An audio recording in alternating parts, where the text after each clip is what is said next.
Geek, I am Richie Castellano. Today, I am not in the Band Geek studio. From time to time, I record from different locations. So this is one of those times, and you might not know what this room is, but we're at the mighty Phoenix Studios, and I've done a lot of work here. This is almost like my second home, especially with this room in particular, because I had a little bit of a hand in helping out building this room.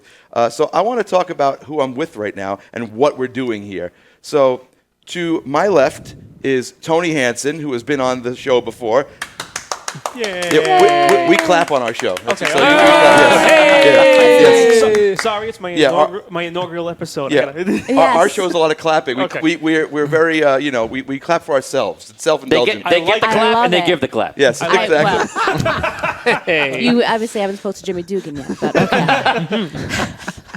And knew that joke was coming. Bad, terrible. Right next to him is the incredible Dan Isgro. Now you don't know who Dan is yet, but we're gonna talk about that. Yay! A very familiar face is my best bud Damian Scro. Damian's been on the podcast a couple of times. He was on the Tiger's Fang extravaganza. No, what did we do? We did a commentary track. We did a commentary. Another self-congratulating episode. Yes. Those are my favorite kinds. And my awesomeness. And also, Damian played the part of Joe Mama Besser on the Spinal Tap Halloween episode. Mm-hmm. So that was awesome. So you've seen Damian before. Fun. A couple more Band Geek noobs. We have Brooke Armstrong over here. Thank you. Yes, another girl besides my wife on Band Geek, if you can believe it.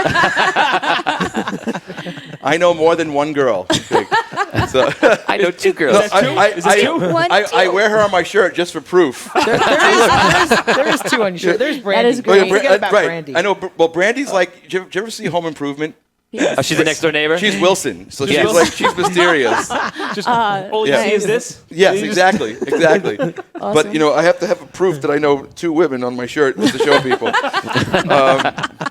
While I'm at it, Band Geek merch, guys. If you go to richiecastanal.com, you can get this awesome shirt. We have Your Mixes Wax shirts, Band Geek shirts. We got a whole bunch of stuff. We got mugs. I don't have a mug, which is stupid now that I'm realizing that I should have brought that mug. Mugs, much like this one, but not really like that one. It's a similar material, but it says Band Geek. And ceramic. Last but not least, the amazing Vinny Pro. Yeah! Yay! Just a little side note about Vinny. Vinny did me a huge solid this year. For Christmas, I was trying to think of something weird to get my dad. Now, you guys who watch Band Geek know my dad. He's been on the show a few times. My dad, and this is actually on topic, my dad is a Dungeons & Dragons freak, but he's only online. He plays Dungeons & Dragons online. Who here has played Dungeons & Dragons online? I live on that game. You still play? I still play. Wow. Do you see a guy running around today with no pants on? Who's also king? I've been hoping to come across your father for the longest of times, but unfortunately we are not in the same server. Richie's father, John Castellano, when I first got to know John, I was just starting to work with him a long time ago. I started mentioning Diablo just as a fluke in front of him. And then he goes, oh, I played Diablo. He goes, you guys come see my character. And I was like, okay, yeah, let's go. So I never knew that day would be something I would never forget and remember until the day I die. Because he's the blurry guy? That story. No, that's a different story. But that's in the same category. Okay. That's his nephew, Rich's cousin. Great film. They're all doing it. All the Castellanos are min-maxing their guys. So John comes in, he goes, watch my character. And his paladin runs out on the screen, and there's all bad guys coming up, and they all go, ooh, ooh, ooh, ooh, ooh. They die in his presence like Jesus Christ. Yes. He didn't have to hit the button. My dad is hardcore. So for Christmas, he's playing a two-handed paladin in Dungeons & Dragons Online. So I broke into his computer, and I took a bunch of screenshots of his main character, and I went on that, what's that website, Hero Forge? Hero Forge. I went on HeroForge.com, and I printed a 3D sculpture, 3D print of his character, and then but it looked like crap. But then Vinny brought it to life with his unbelievable painting amazing. skills, Yeah. and it looks exactly like him. great. It's scary. It's great. He got a little misty when I gave him that. You know? Wow. Yeah, like everything else I get him ends up in a drawer. So, but that was like, he's like, hey, look, it's my paladin. He's showing everybody. But that's why we're here today, because Tony and friends have started a new show. I don't know if you can call it a podcast, because it's like a podcast and a YouTube show. I say a web show and podcast. Web a show. web series, That I'd say. web series. Web is- series. I Web think I series. think that's the cool thing. Podcast is so 2008. Yeah. You know what I mean? Yeah. Like web series is a new thing. So they started a web series called Audio Dungeon, and it's about their love and I guess our love for Dungeons and Dragons, role-playing games. So can you talk about that? And Tony is a big supporter of Band Geek. So there's a lot of like synergy. Synergy bonus. There's a lot of synergy we can use because Tony did the Dungeons and Dragons episode on Band Geek, and when we go over to the whole on Riotcast and we do their like the crossover episodes. It's like, crossover episodes that nobody really wanted, but we do those. But we have a great time. No, yeah, we have fun. That's all that matters. And we've talked about this before. So Tony has branched off and done a whole thing, and he's built this room. I don't know, can you see this room in the picture? Oh, yeah. He's got, like, torches on the walls. It looks like sort of like a tavern. Yes, we have sconces. Yeah. No, I'm going to call them torches because they read as torches on camera. They don't look like, digital sconces. They're not digital. They're real. Yeah, they're real. Sconces. There's real I like guests them in every there. day. Exactly. So he's branched off and he's done his own show called Audio Dungeon, and he's built this whole setup for it. This setup's amazing. We're going to talk about that, but can you just briefly go over like what Audio Dungeon is? Yes. So Audio Dungeon, when we first went on your show and did it for you guys, that was a while ago. It was a lot of fun, and it's kind of chimed in with what everything a lot of people say when they're kids, like, "Oh my God, imagine if this was filmed," So that idea come to life, and basically I took most of my best friends, that I knew would be great for the game, and we're all on it together. And we basically came together and put together a show where we play fun improv Dungeons and Dragons based games, and we also have the main story, which is Dungeons and Dragons as well. And Is it pure Dungeons and Dragons? Are you playing by the rules, or are you doing your own thing? It's modified. So I made a modified version of 5th edition for those who know what it is. And next channel. so basically, long story short, I made a abridged version, not too abridged, a little bit to cut corners and make it faster. Sometimes you roll dice for too long, it gets boring. Role playing's fun, and certain things are fun, and certain things are boring. But so basically, we play like this story about an epic war, where like about these ancients and the gods, they're all part of the land, and the mortals are living amongst that land, and they're just trying to survive. And we play 3 fun games. Where one's called Escape the Dungeon, where you have to survive in a scenario, a Dungeon Dragon scenario. Riddles in the Dark, another show, which is a puzzle D&D crack the case mystery type game. And then a game called Super Zeros, where you have to utilize a somewhat useless and somewhat useful set of abilities, all picked randomly, and try to beat the evil villain in a thing. So we're having fun, and we're playing Dungeons and Dragons, and we have live episodes. People come on, and they play with us, and they try to help us. Is this what I'm going to do with you after we're recording this? I wanted to do that. What we're going to do today, though, we're going to have the Marvel talk. Okay, that's going to be an episode of your show? Yeah. Okay, so what I'm going to do? Can we get a me shot? A nice money shot right now. We got it. Okay, so we go. So in the corner, I can never remember which corner it's going to be, but I'm going to put the link to the episode so you can go to it right now and check it out and subscribe to their channel. Please do that. Tony is awesome to the Band Geeks, and we have to be awesome to him. Another thing that's interesting, just the difference between the way you and I do things, which I think is worth talking about. This is not the first time you've tried to do a streaming role-playing game. we tried to do a streaming role-playing game. Me and you were there too. I was Damian. And you. Yeah. I was there. No, but like the different. Okay, now just to demonstrate the difference, I'm kind of like janky when I do things. We were in the kitchen. We were in my kitchen, and I put up a green curtain, right? And we did green screen on it. It really wasn't, right? So we did this, and like we're like we have a little microphone, and we're surrounded by our kitchen, and we're on Twitch doing it. And there were like 2 people that watched us, and like one guy was on every week, so it was like he was like the next player, right? But he started getting a little demanding. You have to respect your audience. Yeah, though. he's like, Your he's like- entire audience. He's like, sure, I'm the only guy watching you. Like, do what I want. You're gonna listen to Yeah. me. I am 100% of the demands of your audience. He got his own character. Yeah. He was did. on. He What? was in the. Yeah, we get. He He's an R2 unit. He played. guy He was showed a up. droid. We It was did it- great. we did it was for a about like Star a month Wars, or two. Right. Right. Star Wars role playing. Right. We did. We did it for like a month or two. my God. And It was the We guy, had a day where we had about 200 something views. Remember? There was no, that. that was an accident. no, here's No, what happened. no. that one day, like Don't be 100 people confused. saw us. Seriously. What certain 200 like people. what certain bigger Twitch streamers do is like when they're off for the night, instead of having their channel be blank, they'll go re-host something. Yeah. So they'll go to be charitable. They'll go to the person with the least views on Twitch, which was us, and they'll repost it. So all That's of a sudden, nice. so all of a sudden, there's like 200 people, talking about my wife on there. That was fun. So I was like, honey, don't read the chat right now. Just don't. You know what I mean? There's a girl playing a role playing game. So we did it. Yeah. So we did it in the kitchen, right? With like improvised stuff. Yeah. Like and every whatever it was Wednesday night, I had to like rearrange my house to do this and set up the screen.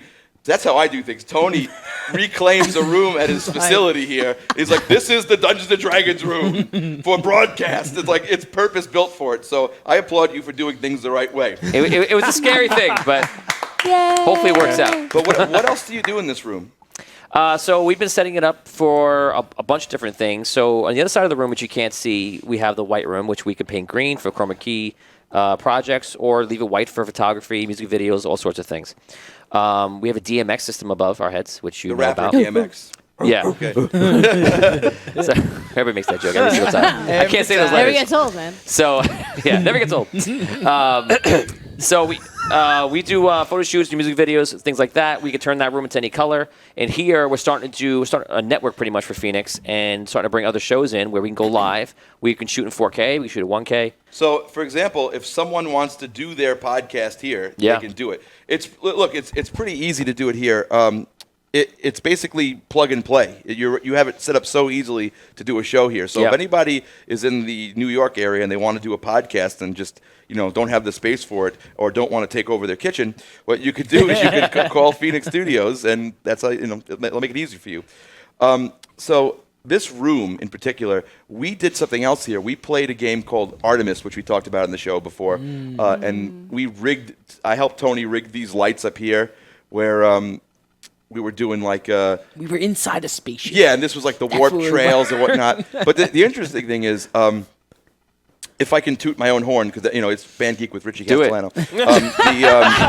So if I get part of like your setup here was kind of like my setup was the beta test for the stream. Absolutely. So like I did all the stuff. I made all the bad purchases, and then Tony's like, "What'd you buy?" I'm like, "Don't buy that. Buy this." So I want to say I'm a little responsible for helping save Tony a little bit of money and time. I'll pick it up from there and say that you get a lot more credit than that, because what I did when we're starting this, I mean, I've been in audio for a long time. We've done music videos for almost like 8-9 years. Yeah, this now. is a recording studio, guys. They have a giant SSL Pro Tools HD rig in the other room. So. Yeah.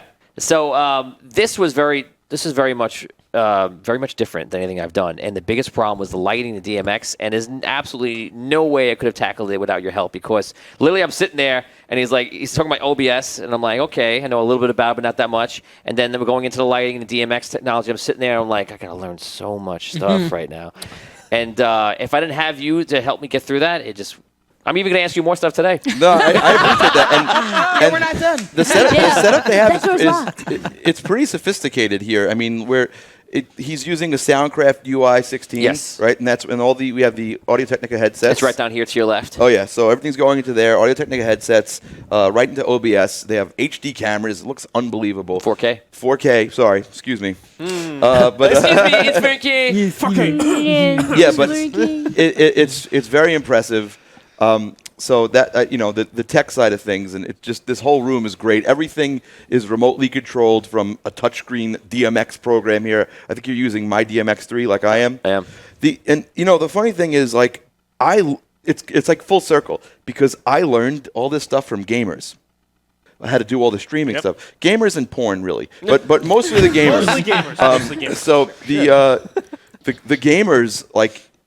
And so like in the music field, there are a lot of guys who kind of hoard information. Like, oh no, I don't want anybody to have my settings. I don't want anybody to know, what I'm doing in my mix. I don't want anybody to know what gear I'm using. Yeah. There's a lot of like, no, this is my secret.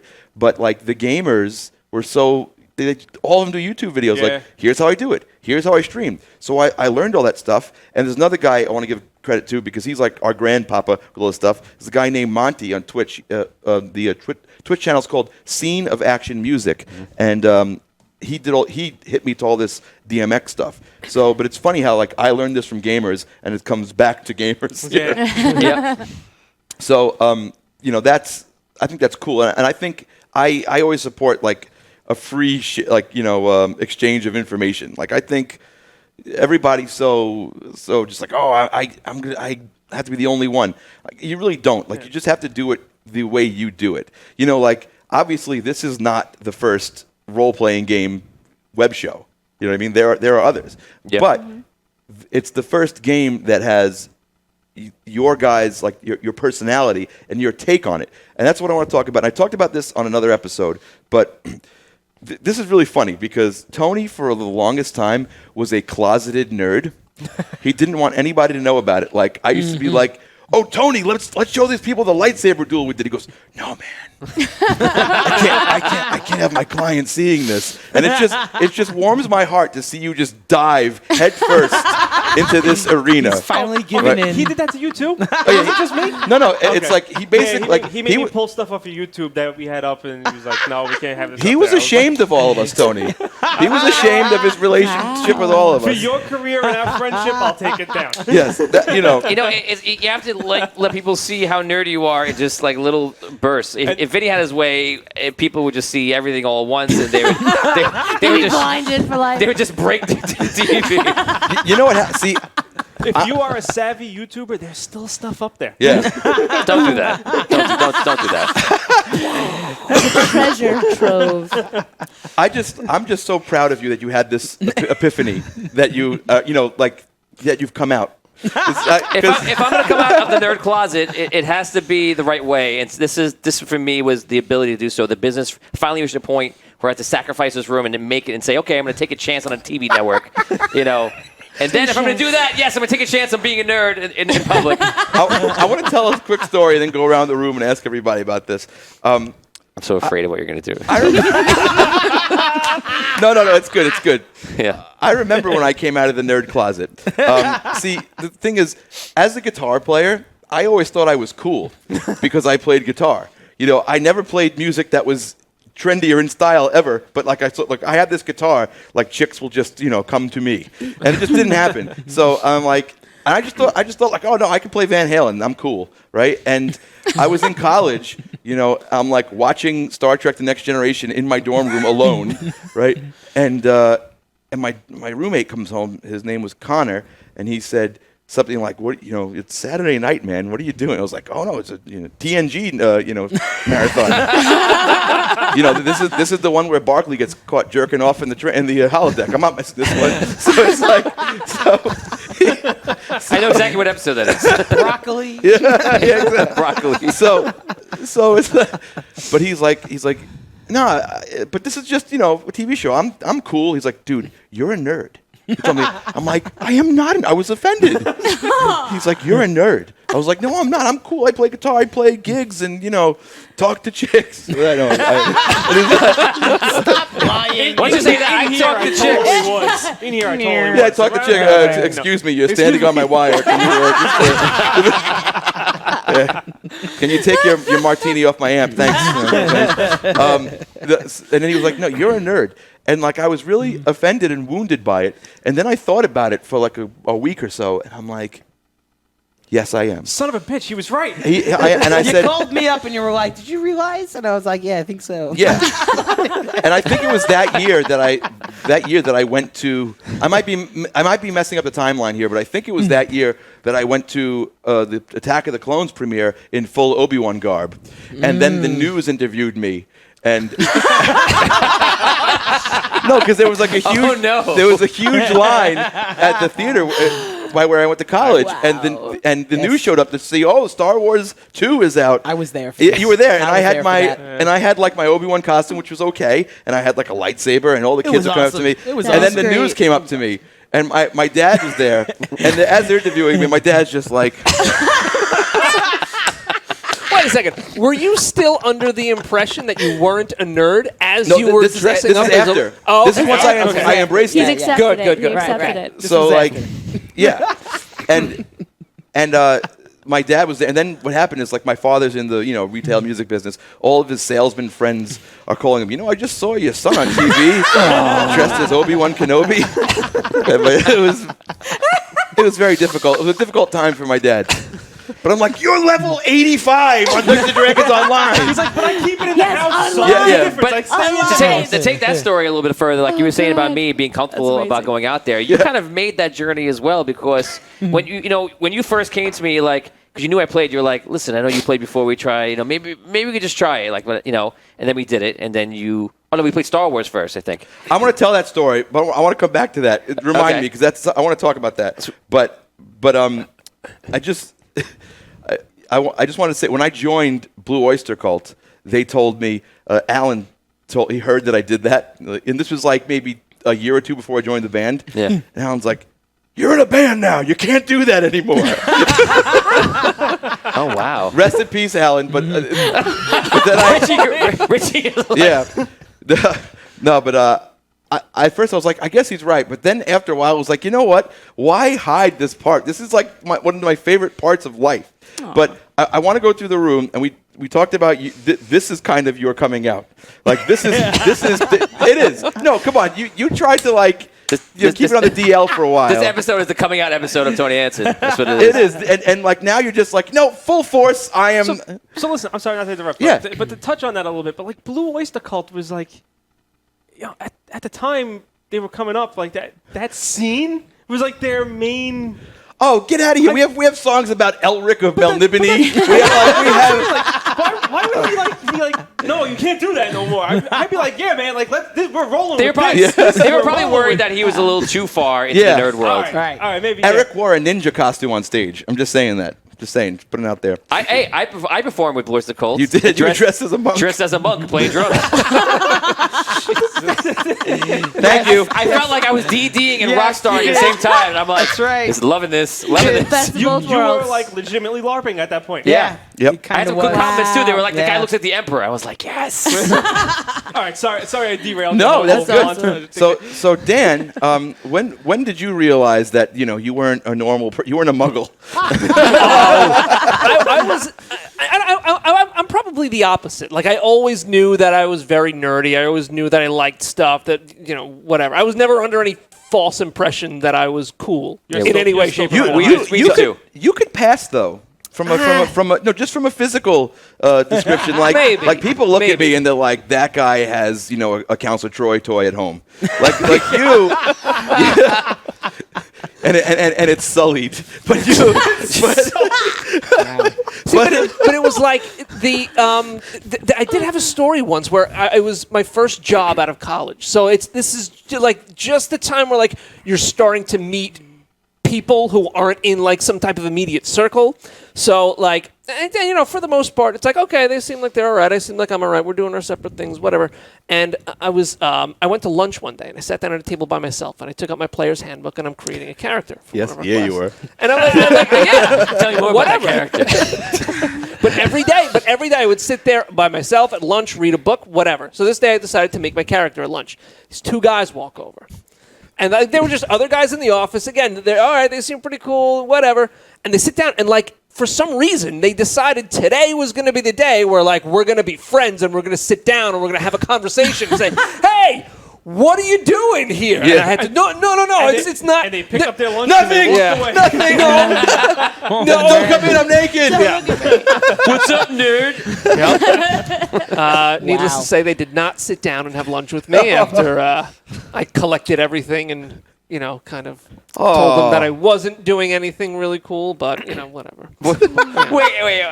So you just said, like, it's like, what are you doing? You're like, nothing really. And then yes. they were like, oh, we're going to go somewhere else. Yeah. Oh, they really did that? Yes. That's like out of a movie. That's like something like, happens in a movie.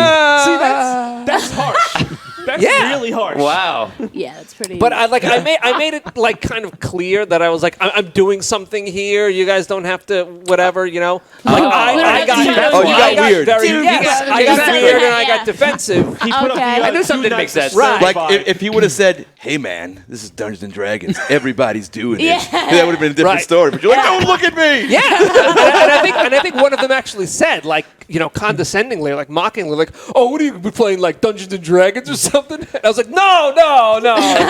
That's how you know he went to school in Staten Island. Dragons. Hey, what are you doing, Dungeons and Dragons or something? What you doing over there? That's exactly what it was.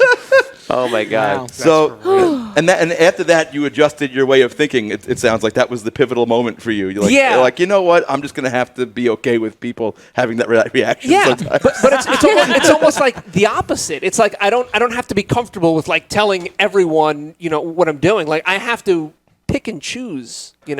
Where it's like there's one like today there's a guy I work with who's very much into Star Trek, is very much into like the comic convention scene and stuff like that. So I feel like I could talk freely with him about this stuff, but like 99% of the people I work with, no, It's like that we one can't. guy at work who's a Nazi, and you can talk with him. Wow. I have a story that Joe Perry, one of our other friends. from Aerosmith, right? Yeah, not from Aerosmith. Yeah, him too. This is Band Geek. No you have to relation. clarify that.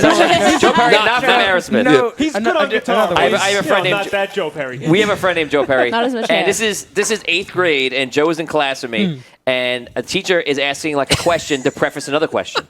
Like what color is the sky? Like blue. Like one we all know, but she's gonna lead on. So she goes, Mr. Hanson, and she has me stand. Goes, Mr. Hanson, stand up, and she goes, what language we speak? Now, before I tell you what I said,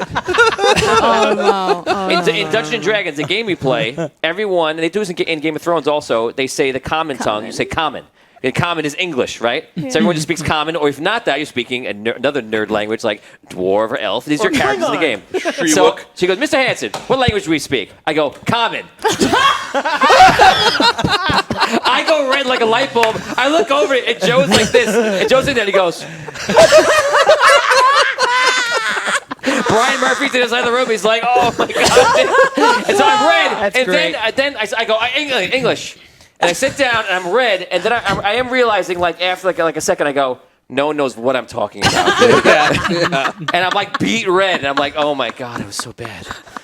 That's awesome. The one place that did not want to reveal that.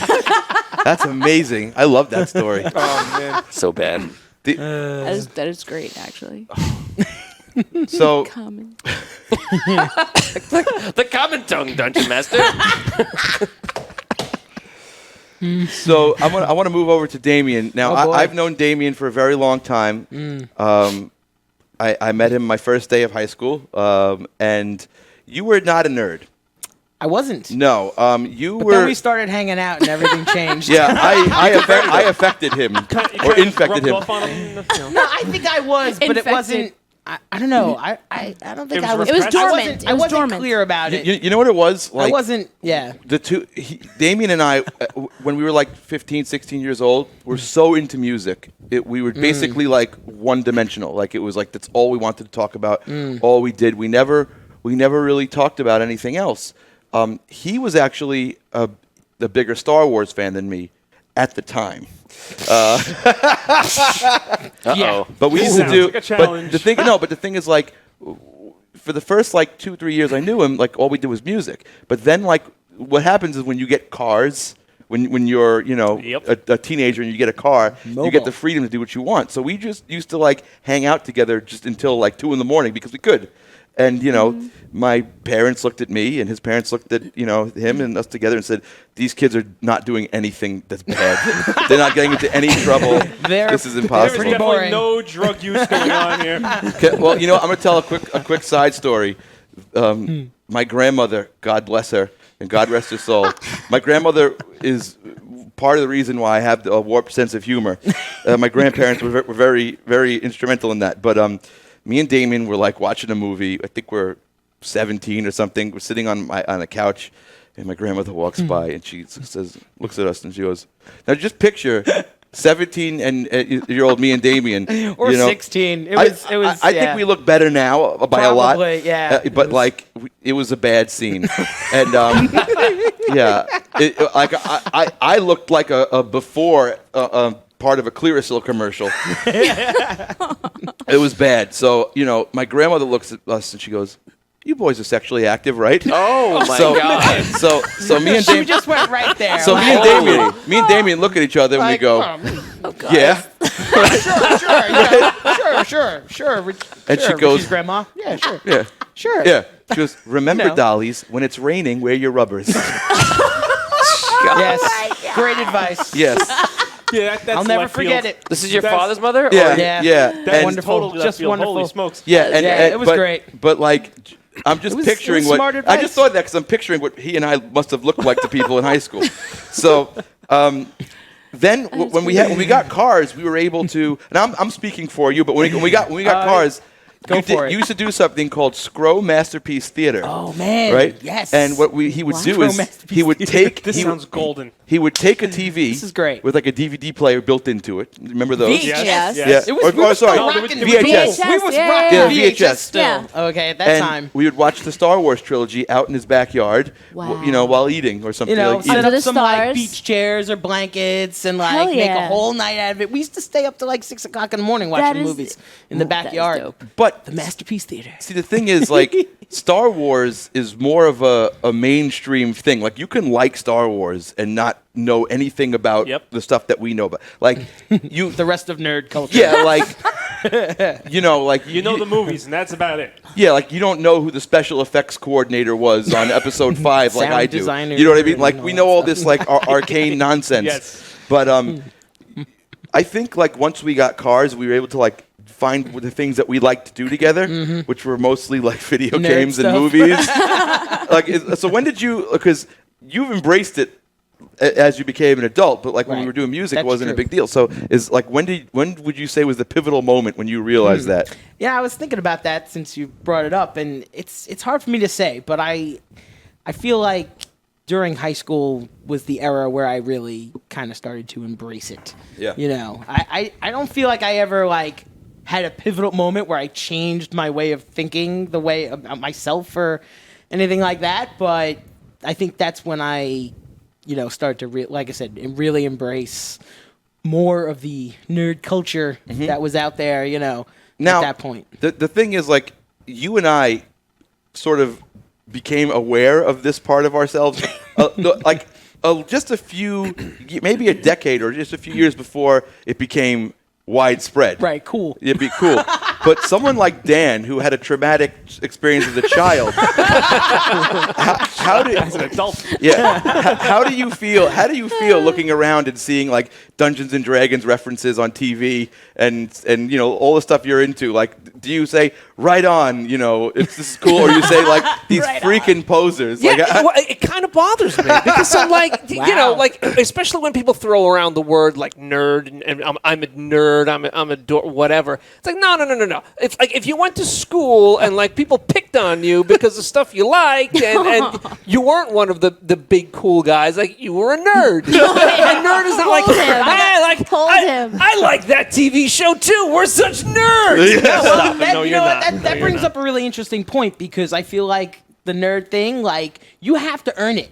You have to do, you have to do Yeah, you do. stuff that's listen. Nerd-worthy. Once again, it falls back to what Richie was saying. You might know Star Wars, the movies. Right. Yeah. But I've studied that stuff. Who's like, Phil Tippett? Right. Tell me who Phil Tippett exactly. is, Yeah. and then you can come and talk then you to can me. talk to me. Exactly. Our story's going to be like our parents. Like, I had to walk 3 miles to school in the snow. Ours going to be like, Right. I had to walk and hide my handbook, and I couldn't tell people about I playing waited D&D. online to see Star Wars for how many hours, or Yeah. waited online for Right now, this. there's Didn't you get- 20,000 people Googling who the hell Phil Tippett is. You know what I mean? Yes, well, I know. Can I tell an embarrassing story about you? Well, what else would be, of course you- you're Not going to do now. that. All right, That's fine. answer Go this for it. question. Go for it. Answer this question. Oh, gosh. Did you get fired from a band because you waited online? You skipped rehearsal to wait online for Halo? No. No. Okay. That's not a real. Halo 2. That wasn't a real story. Halo 2. No, but I did wait on many lines for that. So, whatever. No, That wasn't the reason. no, I don't think so. No. If it was or wasn't, was it Halo 2? And you know what? But I've waited on Was I not there that day? Yeah, Now, I've waited on a lot of lines. I love you, Damian. Thanks, man. You too. So that brings us to Brooke. Brooke, Yes. you can also pass. Like you're a pretty girl. Like no one would know. Thanks, man. No one would know. All right, you could hide it. No one would know. Yeah. Yeah. So when was the moment? The moment was I was 12, and I mean I'm not like a gamer nerd per se, I guess, but You said they're like, nerd? nerd. That's the French way. But I was always growing up. I was like a big. I collected rocks. I had like 5-gallon buckets of rocks all around my house, my room. I carried a Field Guide to Dinosaurs book with me everywhere that I went. My school bag. Every day. I collected coins and stuff like that. You know what's And- funny? You're doing nerdy things, but for actual things based in reality. Yes, like exactly, all the guys are exactly. creating fantasy worlds, and you're like, I'm actually into science, not science fiction. Like, At the same time, you're saying things I want to make fun of you for, and I'm just like She wanted holding to it become back. a Thanks a lot, geologist. thanks a lot. She wanted to become a geologist and what's it called? An archaeologist. Well- and here we are. A we're dinosaur like, hunter. Yeah. Well, also, every summer in my aunt's pool, I made up this rainbow land at the bottom of the ladder, and like everyone had to go down and make sure the princess was okay. Like that was a thing. We did it every year until I was like, I don't know. They got rid of the pool. That was Last year. 2000. I don't know. Yeah, something like that. We got It rid was of the pool. like, that was Rainbow Land is too constant. much to bear. So but- is a prerequisite for being a nerd or geek that you take these things you did when you were a kid and you never really feel comfortable letting go of the things that you enjoyed when you were a kid? Would you say Yeah. that's something that you experienced? Oh, absolutely, absolutely. And the part where I came to realize that I was considered possibly a nerd, I guess. I was 12, and my friend Michelle was over my house, and I was watching Aliens, and she was like, "Can we watch something else?" I'm like, why would you want to watch something else? Like, are you crazy? She's like, we've watched this 4 times already, like in the past week. What do you? I'm like, she goes, there's people are waiting for us at the guardrail. We're gonna go to the movies. We're gonna go there. I'm like, nah, I don't really. If you want to do that, go do that. Like, that's totally up to you. You could go take she's like, but it's the summer. The sun's outside. I'm like, But aliens. but Michael Biehn and Aliens. Yeah, it's like, this is the best part. kick some That ass was right like now. 2 days ago. This is Yeah. Richie's story exactly from college. So that when I was like, You made me think of another story. I'm sorry if I'm interrupting. oh no, please. I did even though I was what I was when I was in high school. I still tried to get a girlfriend, and I was successful at one point. But I tried, and all my friends used to make fun of me. But I would have, I'd invite like a nice young lady over my house, and I would put on Spinal Tap, right? That was the Okay. date movie, Spinal Tap. and I did this. Why I not? did this That's about brilliant. 3 It's or a great movie. I got no It problems is a with great that. movie. It is a great movie. I did this about 3 or 4 times. Now the thing is, I'm 17. My younger sister is 13, right? And I had to have my younger sister Lauren tell me, "Why do you bring girls over to watch Spinal Tap?" I'm like, "It's the greatest movie ever. It's my favorite movie." She goes, "That's not working for you."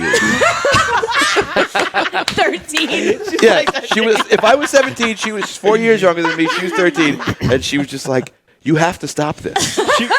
She was a wise. She was very bright. She was Yeah, very she's- wise. she's Oh, very no, smart. That I is have pretty two awesome. Still sisters, is. and they're both much smarter than I am.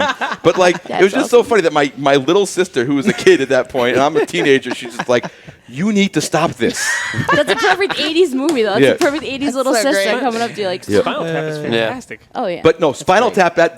That's in our pantheon of movies. Oh, yes. That's right up there. Mm-hmm. So that's your thing. that was when I first really, realized I didn't want to do anything but like watch movies and talk about my rocks and dinosaurs and, space and stuff. Well, you're a unicorn. That's awesome. Thank you.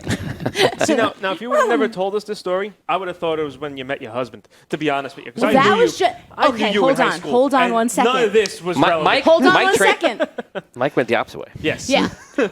Meeting my husband, because we did go to high school together, but we weren't like our paths. We were like two ships, right? But meeting him and like, I guess that was like my true confirmation. Like it was like total coming out age, I guess, and like And your husband ran the other and- direction. Yeah, he's like, I just stopped playing D&D. I just got away from this, and you're just getting into it. Like, yeah, Just when I thought I was out. all the way back. I stopped playing D&D so I can get married. Yeah, yeah, exactly. Get married Mike- so you can So you start can playing play D&D. D&D. So my wife can play D&D.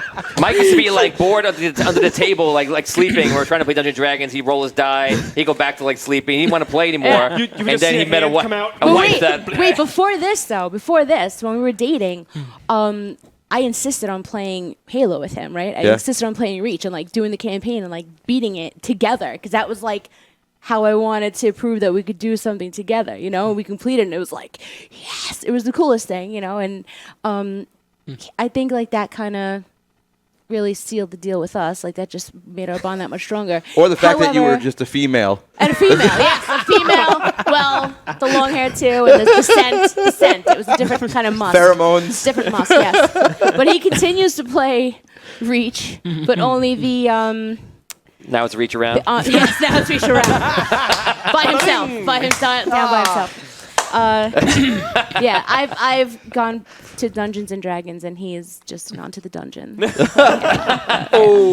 play Halo by play himself. That I don't know why you just called me. Yeah, seriously. I don't know Like, any either. of us. I think he likes to, We also enjoy Halo. when I brought my wife when we first started dating to some gigs, one of my favorite drummers, Bobby Rondinelli, he pulled me aside when he saw her. He goes, "Does she know about all the weird shit you do?"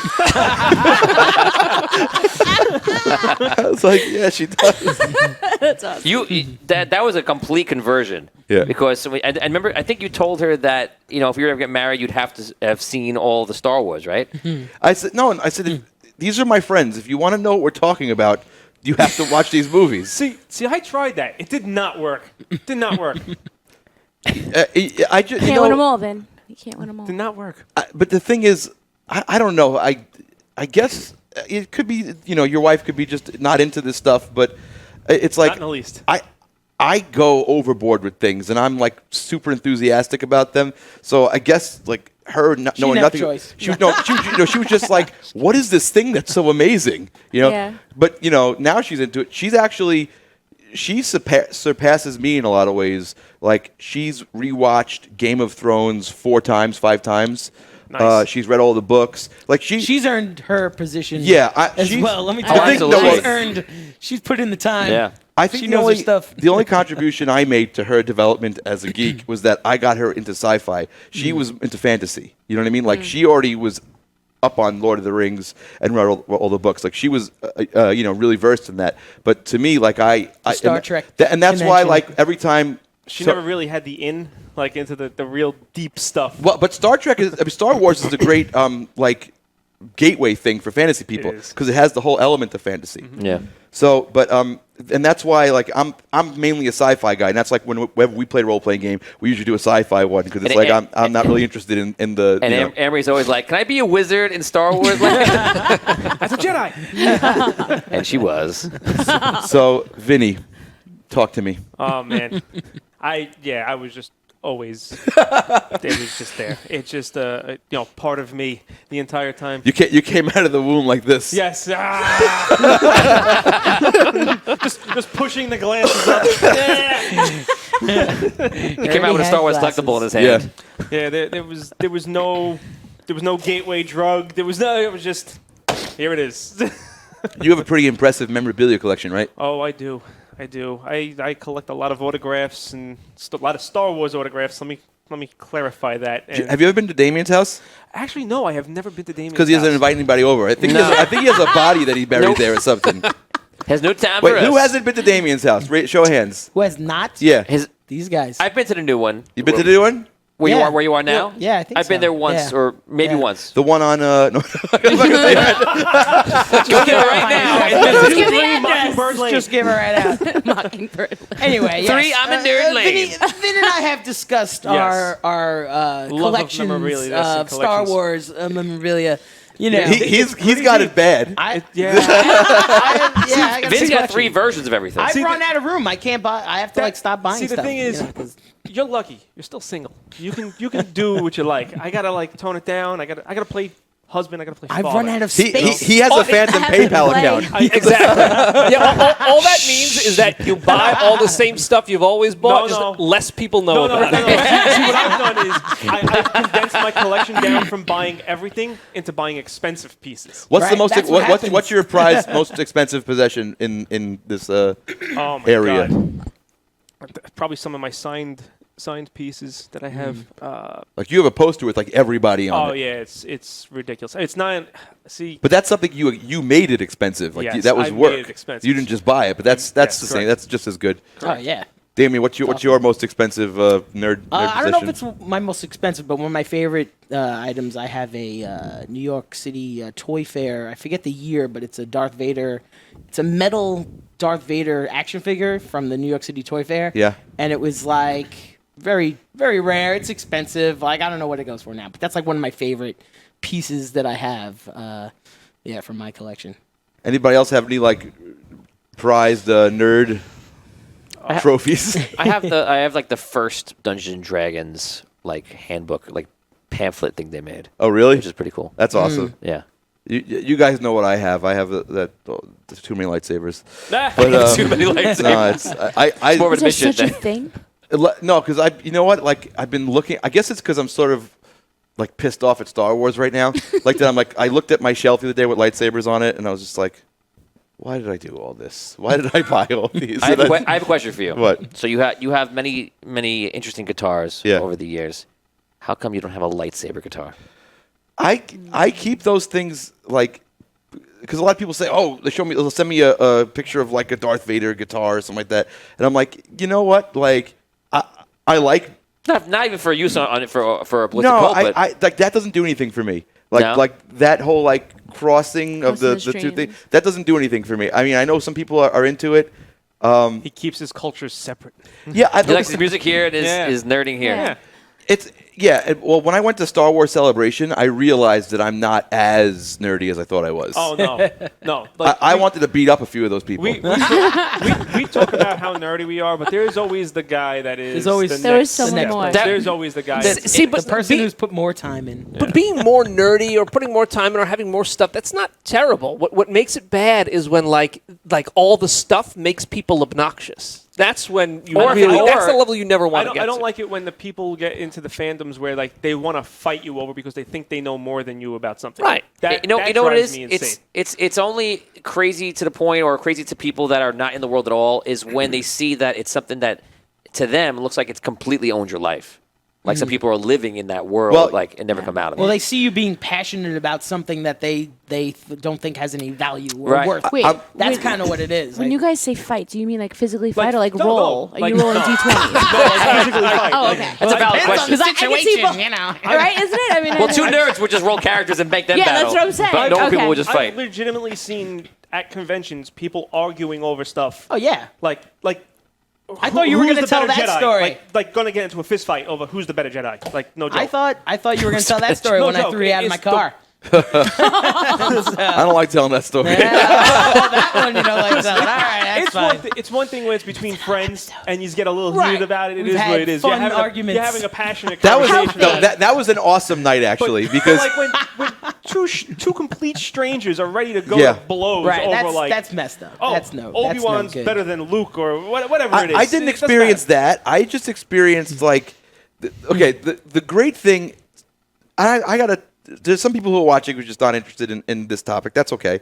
But like the great thing about role playing games, especially tabletop role playing games, is that it's like going over to your friend's house to play poker or something. It's the same thing. Yes. Except it uses a different part of your brain. Yeah, that's all it is. Like poker, you're calculating. You're Right, there's using a strategy. There's a, Right. it's a different You know. kind of You're like not losing money. it's a different kind of instinct it uses where this is just it's like social thing. So I like when there's social gatherings because a lot of the people who are like us lack social experience. And when I see some people like that, I feel like kind of awkward and I'm like, man, that's too bad. You know, Yeah, that it's like this guy's lived his whole life Yeah. revolved around this one thing, and he knows nothing but it. And it's always Or ju- isolated. He's always isolated himself right. to that. And I that saw a lot one of thing. people like that at Celebration, Yeah. and I was just like, man, I'm not as hardcore as I thought I was. Like, I'm not willing to Sacrifice. shut everything Yeah. else out for this. But so that's kind of what I want to talk about next. Is I was at Buffalo Wild Wings, and it was fantasy football night, and there's guys there with stat sheets and Oh my God. and It's just and Serious. iPads, and they're doing this, and I felt like going up to him saying, "That's our thing." yeah. Like what do you think? That's what you What do you think you're doing? This is one of Yeah. Dan's famous rants. That's So. that's what bothers me about Yeah. that because like fantasy football for as socially acceptable as it is, you Right. could like literally. I mean, I play. I'm in like one league a year, and you know it's fun. I don't take it too seriously, whatever. But I could literally go to any party, not know a single guy there, Mm-hmm. walk up to him and start talking about fantasy football, and it's completely socially acceptable. Right, because it's got football on it. Exactly. But I can't walk up to like random Joe and start talking about my 5th level paladin. It's like people would like I'd be laughed right out of the party. That'd be It's Dungeons amazing. and Dragons for jocks. It would be amazing. That's all exactly. it is. That's exactly what all it it is. is. But because it's on ESPN, it's socially acceptable and it's just fine. Perhaps we need We'll just get a network. ESPN. Well, my Hey. buddy, my, DNDN. Hey, we got esports. you know, DNDN. We're on the way. Funny story about that. When I was a kid, my buddy who I used I to play invented D&D But- ESPN. when I was a kid, I had a friend I used to play with, and he ended up moving upstate. Right, so we used to play over the phone, right? Because we were very close growing up the whole time, and like You this trusted was- his roles. Yes. Well, yeah. Listen, everybody. I'm just making sure. Everybody Bro, fudges I their trust numbers. your and roles. numbers. Everybody That's fudges big, their though. numbers. It's, you know. But anyway, so we're 9, 10 years old, and he's telling me, he's like, oh yeah, there's a club up here. We play all the time. He's like, and he's got this campaign going on. It's between us and them, and blah blah blah. And then he tells me a story of like, oh yeah, they got a television show. And it's like they animate what Oh, you're doing, yeah. and I'm like, "Oh man, this is awesome!" I'm like, "Dude, I'm moving up to where you live." And it's like, "I'm coming up," and guess what? I'm doing it. Yeah, baby. I am doing it. That's it. Wow, that story, I didn't know where that was going. You know, where it's going, right?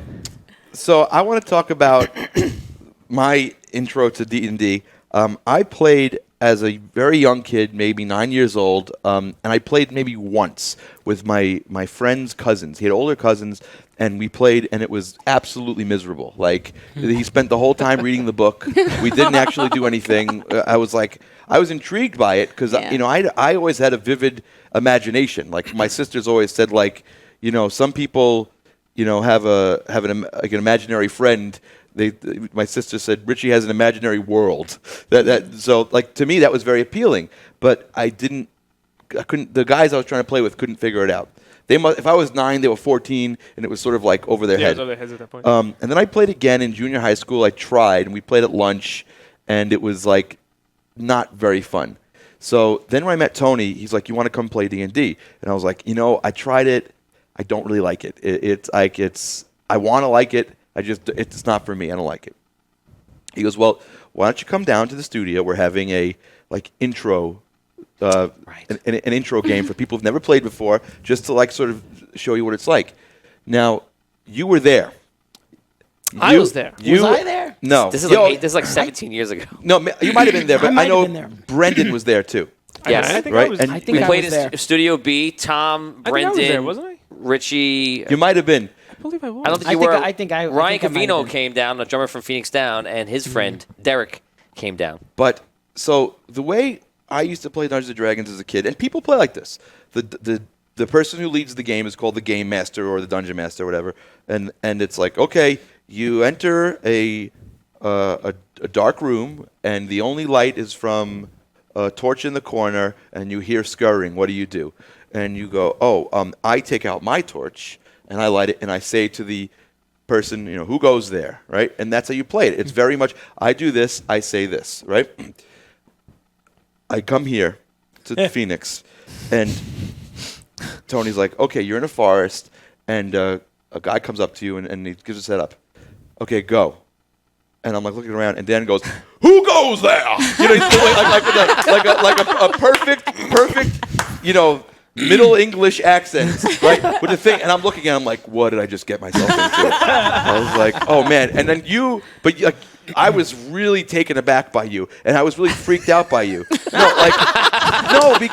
Listen. When someone This is comes phenomenal. when someone comes up to you out of the blue, you just, hey, how you doing? You sit down, and 2 seconds later, they're like, "Hawk, show thine sword." And he's like, and I'm like, I'm looking at Tony, and he's like, where'd role this play. come I'm like, hey,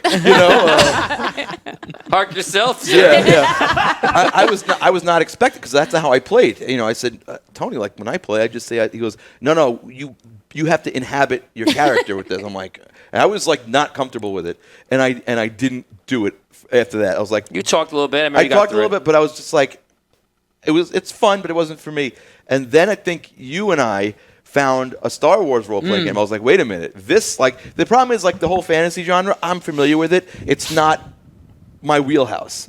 Like, when we saw the Star Wars role-playing game, I'm like, I know everything about this. Like, I'm looking through the book. I'm like, I can do this. And I gave it to Tony. I was like, do you think you'd be interested in playing this? And he looked at it. He goes, yeah.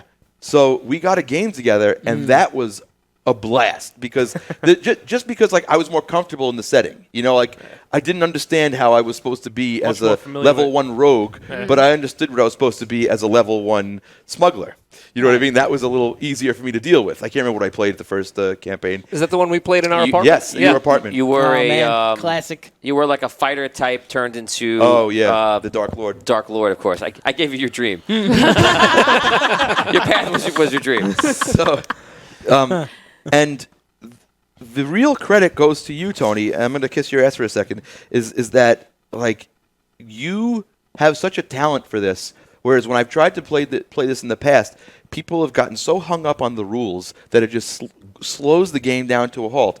And what you do is you have a grasp of you might not know what a stormtrooper's hit points are from the book. You don't have that memorized. But what you showed everybody is you don't need that to be memorized. The most important thing is telling a story together. We're all telling a story.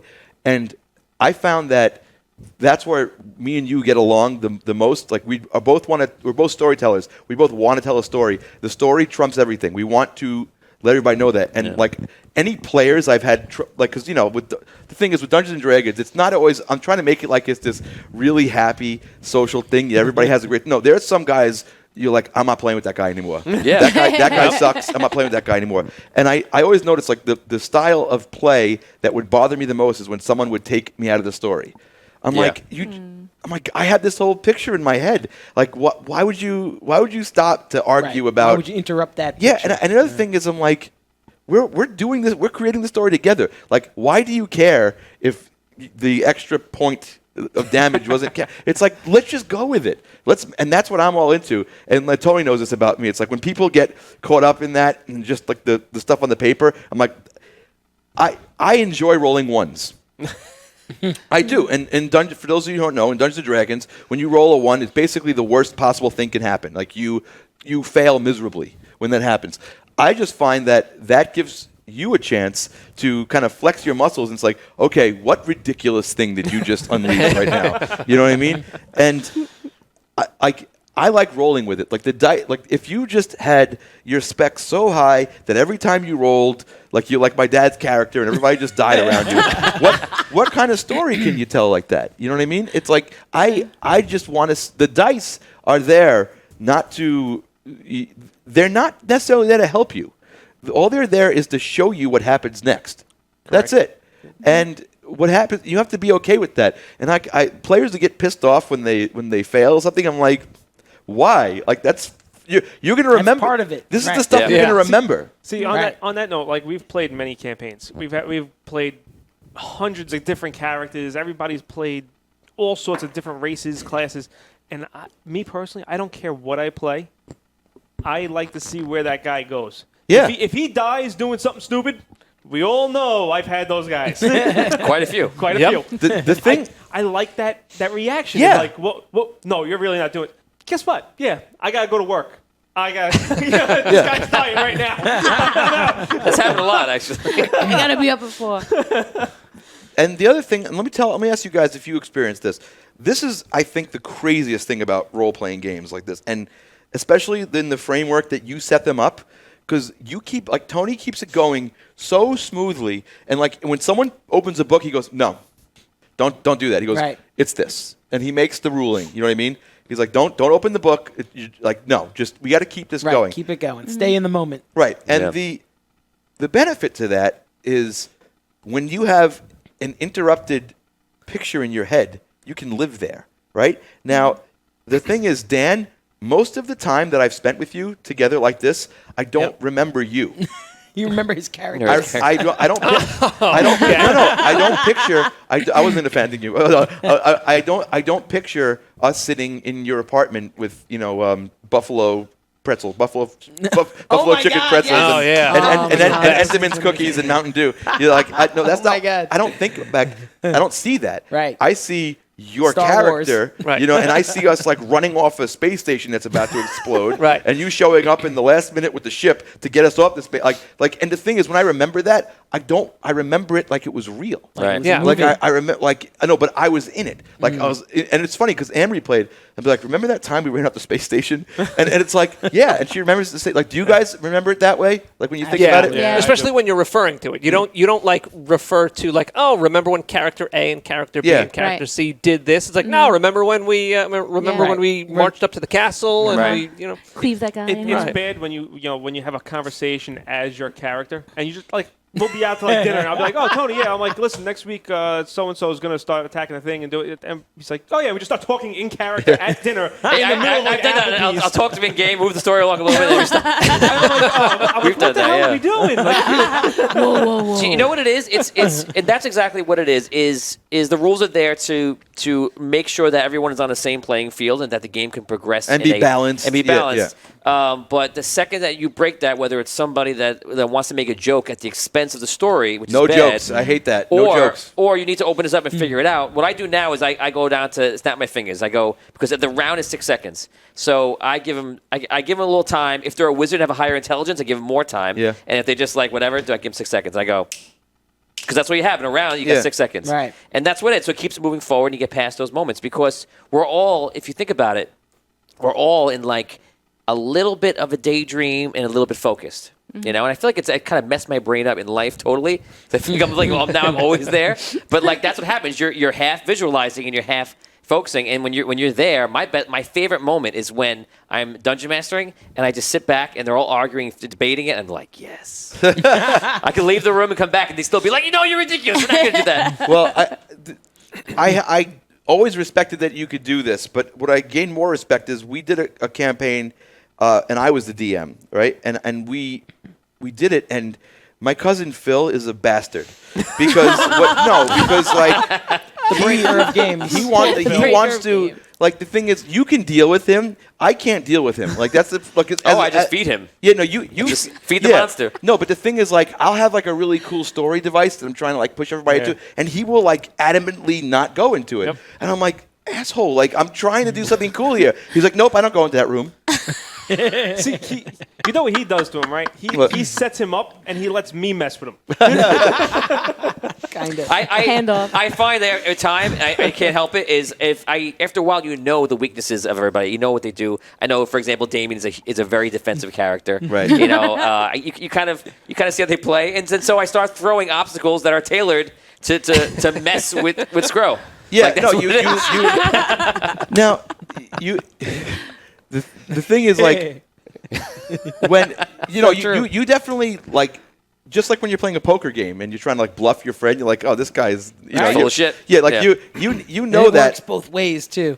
and It does. The other thing Tony is, knows that It does. I've read his mind Yeah. a few Yes. times. well, I said also a buzzword. One time. You're like, don't text that.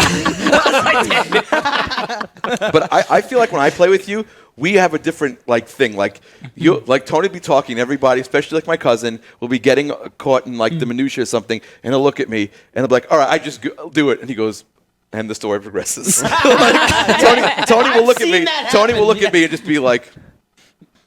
Right? He'll make this face like He's basically giving you this. he's like yeah. can Come on, you? let's go. He's like, I know I could just make some like BS dungeon mastery thing to get us at this, but can you please like? I said, I go to the next room because I'm really curious to see what's Yeah. there. You know what I mean? So like, Richie was always on plot. yeah, Always on it's plot like, duty.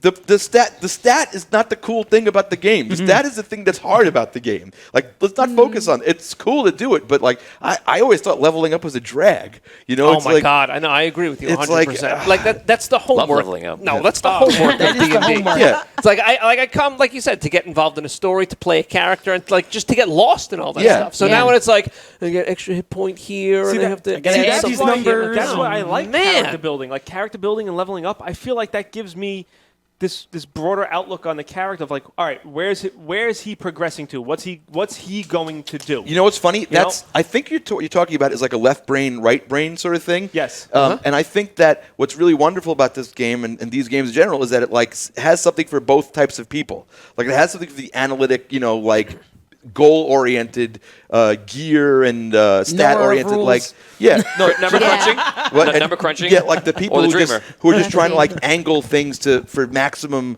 potential, and there's also for people who just want to just get lost. You know what I mean? Right. Yeah. But the thing I found that started to happen to me when I played more with you guys is I became like you. Like you really rubbed off on me because I looked at what you did. And I'm like, this guy doesn't give a shit. He's like, It's fun. No, he is losing himself in the part. He does do that, Yeah. yeah. He enjoys getting into the character, and if you ask him to take a step, he'll take that. Maybe he'll take another step after But that. I was intimidated by it because like he'd be yelling at me in character. And I'd be like, why is this guy yelling at me? I see him like once a month, and this guy's just consistently yelling at me. But what happened is like I started like yelling back in an accent, and then he gave me one of these. Now, You level Now up. you're getting it. That was the day Richie earned nerd cred. but then like I you you're very clever about the way you do things because you reward players for doing that. Like you find a way to like encourage the role playing and you go along with it. And so the thing is like there's stuff when we're playing that I know is not supposed to work. You know what I mean? But if I am selling it, like and I am performing it, Tony's like, I will allow it. You know what I mean? You Like know what? There's a thing to that. Some people think that you're being biased to them as a DM because they don't realize that some people know how to finagle things. Even in a metagame situation where like something your character doesn't. Yeah. There are ways to get around that, and I'll let you steer through it. I'll be like, okay, I know what you're doing, but you are doing it legally in a sense. I stopped a game we were playing once to go buy a cape. No, because I was playing like Oh my God, like yeah, an you did. aristocratic character who wasn't a fighter. That guy's great. We had Yeah. to The go gentleman shopping. affair. Yeah. Oh, man. And I said My I character was standing yeah around. I said I want to I said I need a dedication. cape because I'm pretty fabulous. You know what I mean? And Tony's like but I like went full into the character to get to buy this cape. And Tony he based the character he was playing off of Garrick from Deep Space Nine, which and when I said, was awesome. and the funny thing is when Tony pulls in characters from other franchises, but like loosely based on them, we look at each other like this. I know what you're doing. I know what you're doing. It's like I hear what you mean. Yeah. I got you. I know what you're doing. and then like he's like, oh, so just because I basically invented this part of the plot. Like he didn't say, here's the map of the town, there's the cape store. Here's the cape store. Yeah, here's this. He didn't. I said, I want to go buy a cape. Where would I find? He goes, you see a store. I was like, okay.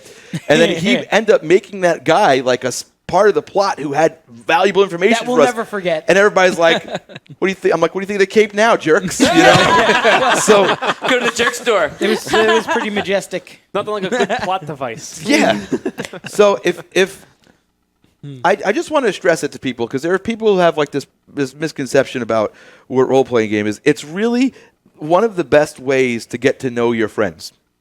And to get to know how they would handle certain situations, and to know what friend not to bring with you to a fight in real life, right? Like, no, it's weird because like when you're using this other part of your brain, you reveal stuff about yourself, you know, and it's like which one of your friends is really willing to do anything to win? You know, which one of your friends is willing to stay behind when the roof is caving in on whatever building you're in to make sure you get out okay and risk their character? It's like that's how it's like you get to know each other, and you don't really get that with board games or playing poker or the worst is sitting there playing video games. Like when we all played Dungeons and Dragons online, but we're like, this is nice. But this is not better than sitting in the room. It's just not. Yeah. Like, and that's what I'm trying to stress. So if someone's watching this and they want to get into playing a role-playing game, and they don't know anything about it, what would you recommend they do? I mean, Dungeons and Dragons is basically. I mean, you could find a group of friends or find a group of people playing in like some sort of. Well, but I'm saying, what if they don't have access? Because that's a lot of people I talk to. Oh. Is like I say, oh, you got to play. They're like, well, I don't know anybody who plays. No one plays around me. I would say, okay, either you're finding a group, which now, like you said before, like nerding is kind of getting popular, and there's a lot of groups. There's one from New Jersey, there's one from New York. You can join them, but also what your father plays, what Vinny plays, DDO. That's a great way to start getting onto a thing where at least you're playing in a group. Because Dungeons & Dragons is special in the way of being a tabletop game is that, like you said, you're learning who your friends are and you're working as a team, and that encourages the friendship and that encourages trust. Because, you know, while I haven't like hung off a cliff and had to like reach out and have Dan's, you know, arm pull me up, you know, my character did, you know, and then, you know, I'm being rushed by a bad guy and Vin came up and saved him. And then that kind of translates to real life where you remember. And I think it made a lot of us close over the years where I think that we all feel that, like how close everybody is. But you know? what I'm asking is that say there's like 5 guys that live in Ohio, right? And there's no Dungeons and Dragons anything anywhere near them. Get a Dungeon Master book. Is there a book? Is there a book you can get? You can get the book. Yeah. You can actually play Dungeons and Dragons online. You can go. There's tabletop. What's it called? Well, there's Fantasy Grounds. Fantasy Grounds. I'm sorry, I blanked for a second. Fantasy Grounds is a tabletop game setting that you could download Dungeons and Dragons on, and you could play on the internet. It's literally pen and paper, just online. And isn't this your show associated with them? Yeah, Yes. so just recently. So we went live, and 3 days later, we were in talks with Fantasy Grounds, and now they're sponsors and partners with the show. Amazing. Yeah, and so Fantasy Grounds, like you just said, is you can all be online. You could be anywhere throughout the whole world, but that Fantasy Grounds gives you that software that you all can play together. That's very cool. When you play on the show, do you play the same way we play, or is it a little different? I play this the same way, and you know what? I went through a whole period of people just saying, no, don't do that. No, don't do that. That's too much. and I tried different things. You know, in one version, I was going to just DM straight like, you walk into the room and you light a torch. You know, I was going to do the whole thing like that. And they were like, eh. And then I tried different things, and then I just went back to how I play normally, and that's how I still play. I think YouTube is a great resource for learning how to do things because there's a lot of things I learned from YouTube that I had no idea how to do. And so I guess if, you know, aside from getting a book, I know like Dungeons & Dragons makes a starter guide, you know, a starter quest with like pre-generated characters. Right. But I think a better thing not a better thing, but a good supplement would be to watch Tony's show. And then you could see how different people, because you could see how they play because the book doesn't tell you how to play. It really doesn't. Like Correct. you need someone who has a play style. And that's what it is. So And true. everyone plays so differently, that I learned over things over the years from other people and see how they played, and I incorporate what I liked. But like, if I had a guy come up to me in Walden Books, Aw. dating myself show your years age. ago, and the guy is like, so he sees me with the Dungeon Master's Guide, and this guy he looks at me and goes, "Oh wow!" And he goes, "That's awesome. You play?" He goes, "I got a 52nd level barbarian," and he says 1,000 things. I don't know what he's talking about. Yeah. And I'm playing this game 20 years, and I go, "I don't know what you're saying to me." Yeah, the weird thing is, Speak common, man. Way to bring it full circle. Yes, very good. And then right away, but people play differently. I mean, there are guys who play like strictly by the book, and those guys hold on to their characters. Like I'll Yes. talk to guys like, "Oh, I have a 52nd level," and they we never even get to that. Like we reset characters every quest. there are guys. There are guys that play characters for 8 years, 10 years, and they're only on like 5th level, 6th level. They go real slow, and some guys go fast. I think that's now okay. So technically speaking, you don't play by the book because you don't give XP like in the books No. of Dungeons and Dragons. It's like, okay, if you kill this orc, it gives you 35 XP, and you got to sit there and tally everything you get as dictated by the book. Tony basically threw that out the window and said, "You get what I give you at the end of the thing," and he's thinking about it in a way where it's everybody levels quickly because it keeps people interested. It's like when that goal gets harder and harder to reach.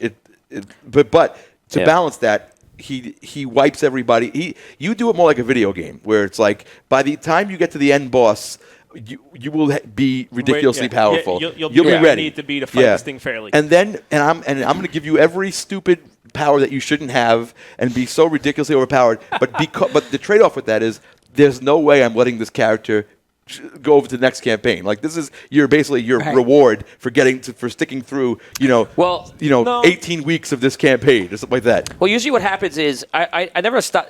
Sometimes we'll stop just because that what it is. That's probably the experience that we've played with you guys. Yeah. Because when I played Star Wars with you guys, we would have that gap in between. So then we would just after a while, if I lose the story in my head and it starts falling apart, I'm like, okay, that's in the world. We remember the history, but now it starts something new. But like Scro had a character who became king.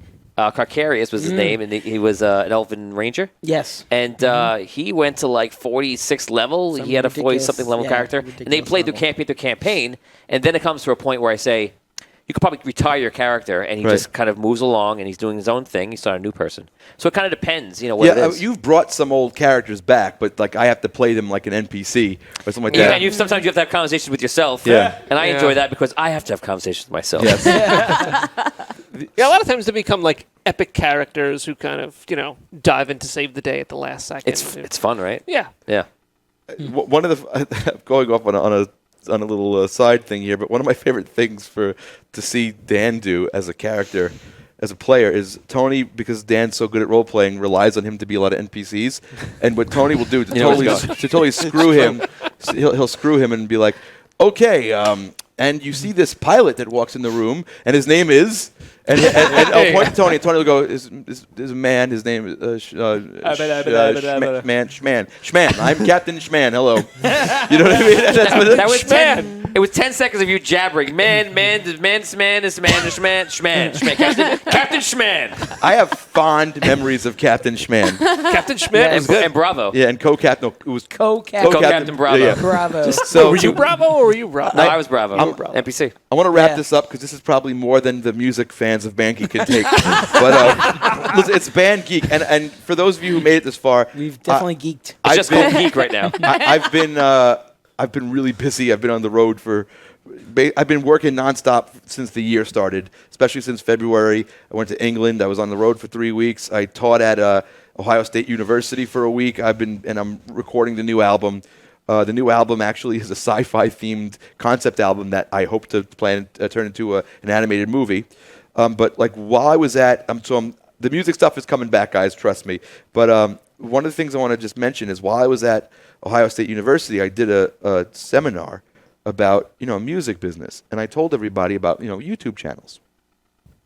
And they asked me like, why bother? Like, there's so many YouTube channels of people doing music theory lessons and gear reviews and all this stuff. Like, why add another one? And I said, because people haven't heard you do it. You know what I mean? People don't know what your way. Like, you can have if there's 20 videos online, and someone explains something in a certain way that connects with you, that's the video. That's the guy you're going to go to. Yeah. And there's a lot of competition in this field for role-playing game shows. Like, if you just look at Twitch and go to the Dungeons and Dragons channel, there's dozens of people doing this, but no one does it like you guys.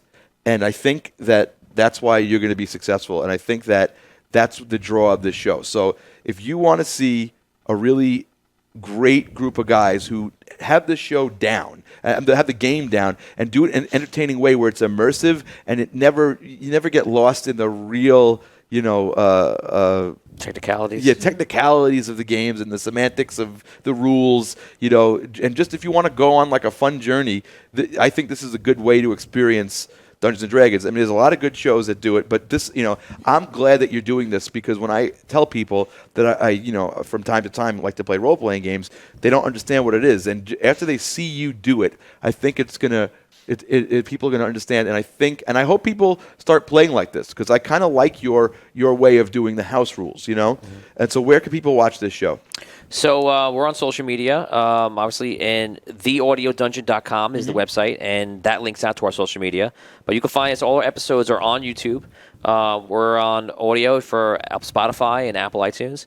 But we're in talks of getting more networks to pick it up. APON Network, All Ports Open Network. ASY TV. We're going to be partnering up with Roku. Fantasy Grounds is going to be sponsoring, help us out a bit. We may do some stuff with them. But yeah, you go to theaudiodungeon.com, and that is where you can link out to all social media, all the episodes, and everything. And they have a pretty robust website with aids for the game, supplemental materials. You know what I mean? Like it's pretty cool. I'm trying just trying to world build everything into it. You know? So we discussed how we're doing a new show and how this adds on to the story and everything else. But that website eventually will be the world, and you can dive right in. So that's your superhero identity. Where can people find your regular identity, your musician identity? So it's only in one place, really. It's Tony Hanson Phoenix, which is Hanson Phoenix, Fenix, and that's me on Instagram. And that's basically my producing and music and things like that. And I'm going to be. You've seen the studio if you watched the Shazam video I did, and I also the dueling McDonald's video we did. We shot some of that here. The studio is beautiful. So if you are looking for a great real SSL room to work out of, and you're in the area, this is where you go. Phoenix Studios, Fenix Studios.com, right? Yeah. And I'll be recording some of the new album in here. Great. I'm looking forward to that. And so that's it for the show. If you liked what you saw and you want to support Band Geek, you can go to richiecastellano.com/tipjar, and that's a PayPal form, and we love when you do that. That helps us out tremendously, and we promise we'll be making good with the content soon. And you can, if you use Amazon, go to riotcast.com/bandgeek, hit the Amazon banner at the top of the page. That brings you to your Amazon site like normal, except when you check out, a small percentage of your purchase goes to supporting our show, and it doesn't cost you anything extra. Also, go to richiecastellano.com for Band Geek merch, and we also have signed pictures. We have signed CDs. We got all the Band Geek stuff you could possibly want. I want to thank my guests today, the Audio Dungeon. And, give yourselves a round of applause. And thank you for Tony letting us do this episode at this beautiful facility that you can rent out if you want. And that's it. So please like, subscribe, all that good stuff, and I'll see you next time.